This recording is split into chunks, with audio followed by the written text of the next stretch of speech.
Good afternoon students. मैंने आपको फिर से चौथी कविता की रिवीजन करवाई, तो इसके अंदर मैंने आपको 2 कड़वे समझा दिए।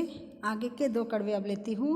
तो इसके अंदर बताया है हमको कि किताबें ने क्या कहा है कि पहले का ऐसा ज़माना था कि लोग रात दिन किताबें खोलते थे और किताबें को पढ़ते थे, लेकिन आज का समय ऐसा आ गया कि अब लोग किताबों की तरफ झुक कर भी देखते नहीं, और किताबें कह रही है कि हमें इस अलमारी से बाहर निकालो और हमें आपके साथ रहने दो, हमें आप हमको पढ़ो, आपके साथ में मेरी इतनी रातें कटती थी, लेकिन अब ऐसा अवसर आ गया कि आप मुझे बिल्कुल भी देख नहीं रहे हैं।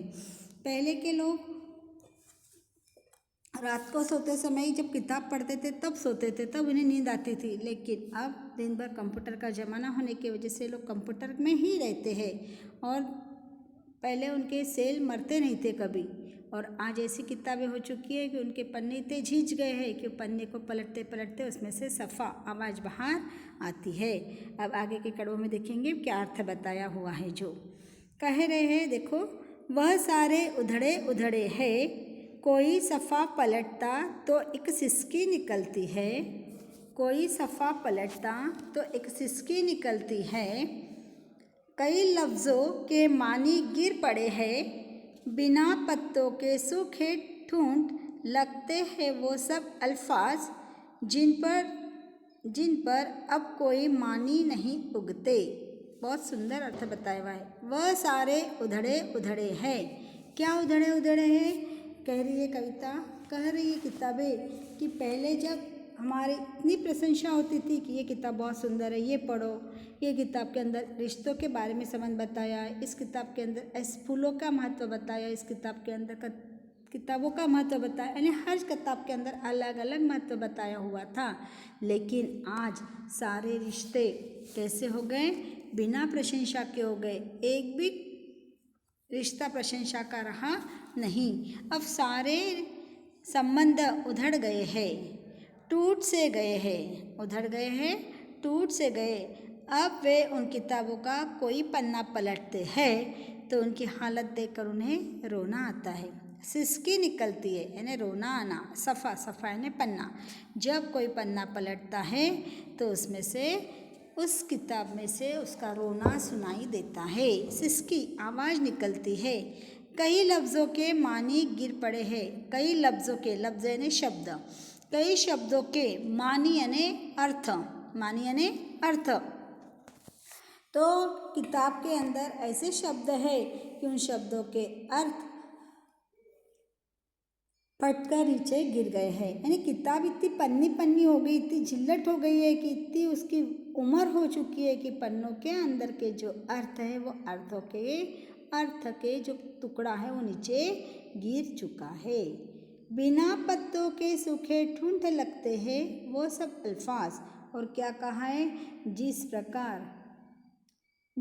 प्रकार शब्दों के अर्थ को फटकर नीचे गिर गए हैं, बिना अर्थ वाले शब्द दिख रहे हैं, वैसे ही एक आदमी ने डंठल लिया हाथ के अंदर, उसकी पत्तियां पूरी तोड़ दी। तोड़ने के बाद पत्तियां तोड़, एक फांदी ली और उसकी पूरी पत्तियां तोड़ दी, तो हाथ में क्या दिखेगा आपको? ठूंठ दिखेगा। उसी प्रकार ये किताबों के अंदर अर्थ उसके निकल चुके हैं, तो किताब कैसी दिखेंगी हमको? ठूंठ के जैसी लगने लगेंगी। उसके सारे अल्फाज यानी शब्द, अल्फाज यानी भी शब्द होता है, तो सारे शब्द उसके कैसे हो गए? बिना पत्तों के जैसे हो चुके हैं, यानी बिना अर्थ वाले शब्द हो चुके हैं, जिन पर अब कोई अर्थ आने वाला नहीं है, जिन पर कोई मानी नहीं उगते। इसका मतलब अब उसके ऊपर कोई प्रकार का अर्थ आने वाला नहीं है। शब्द, बिना अर्थ वाले शब्द ऐसे दिखाई दे रहे हैं जैसे वह बिना पत्तियों वाला कोई ऐसा ठूंठ हो जिस पर अब कोई अर्थ नहीं उगने वाला है। जैसे पत्ती झाड़ की पूरी पत्ती हमने तोड़ दी और उस प्रकार का झाड़ हमने तैयार रखा, तो झाड़ कैसा दिखेगा और पत्तियों वाला झाड़ कैसा दिखेगा, कौन सा खूबसूरत दिखेगा हमको। दोनों में हम कंपेयर करेंगे, तुलना करेंगे तो हमको पत्तियों वाला झाड़ सुंदर लगेगा और बिना पत्तियों वाला झाड़ हमको ठूंठ के जैसा लगेगा।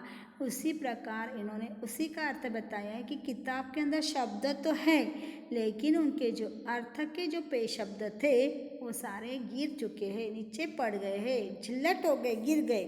तो वो कैसे लगेंगे हमको, बिना रिश्तों के संबंध उधड़े उधड़े जैसे लगने वाले हैं। आया ध्यान में। इस प्रकार इनका अर्थ हुआ। अब आगे का कड़वा देखेंगे हम। आगे के कड़वे में ये बताया है, जुबा पर जो जायका आता था, जुबा पर जो जायका आता था सफ़ा पलटने का, अब उंगली क्लिक करने से बस झपकी गुजरती है। बहुत कुछ तबह तह खुलता जाता चला जाता है पर्दे पर, किताबों से जो जाती राब्ता था कट गया। अब क्या बता रहे इसके अंदर देखो, जुबा पर जो जायका आता था, जब हम किताब का पन्ना पलटते हैं और जूनी किताब हो जाती है तो उसका पन्ना इजीली पलटता नहीं है, तो हम क्या करते, उंगलियों को मुंह में डालते और गिल्ली करते और गिल्ली करने के बाद में पन्ना पलटते हैं। तो जब हम मुँह को उंगलियों को मुंह में डालते हैं तो जो हमारे ज़बान के ऊपर जो स्वाद आता था, जायका यानी स्वाद आता था पन्ना पलटने का, अब क्या हो चुका है, अब कंप्यूटर के युग में हमको क्या करना पड़ता है, उंगली से क्लिक करना पड़ता है। माउस को क्लिक करते हैं तो माउस को क्लिक करते करते कंप्यूटर पर बैठे बैठे हमको क्या आ जाती है, झपकी आ जाती है।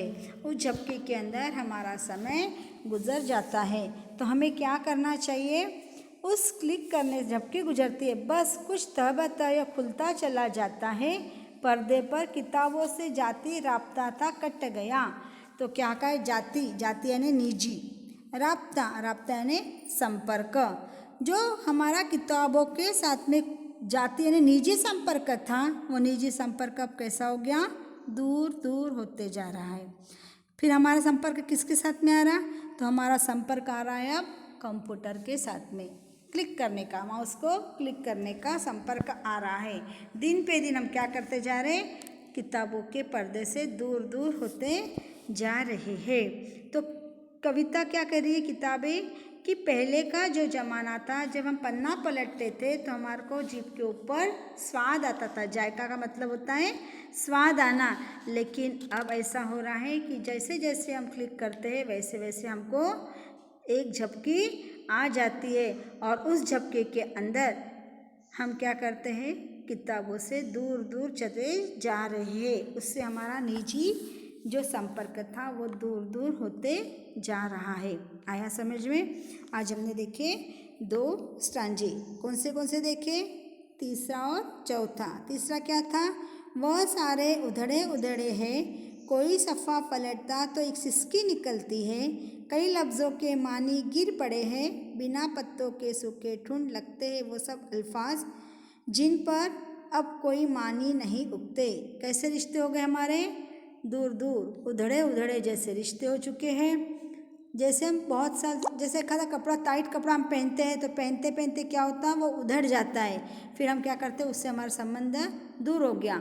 वैसा ही इस किताबों के साथ में हमारा संबंध कैसे होता जा रहा है, दूर दूर होते जा रहा है। जब हम पन्ना पलटते हैं तो किताबों के अंदर से रोना आता है, किताबें क्या करती है, सिसकी निकलती, सिसकी यानी रोना आता है उनका, यानी आवाज़ निकलता है। आया समझ में। इस प्रकार इन 2 कड़वों के आज मैंने आपको अर्थ समझा है। तो आप सबसे पहले इनके कठिन शब्दों के अर्थ लिखना और उसके बाद में इसका अर्थ आपके नोटबुक में लिखना। आया समझ में। इतना वर्क आज का आपका है। ओके, ठीक है।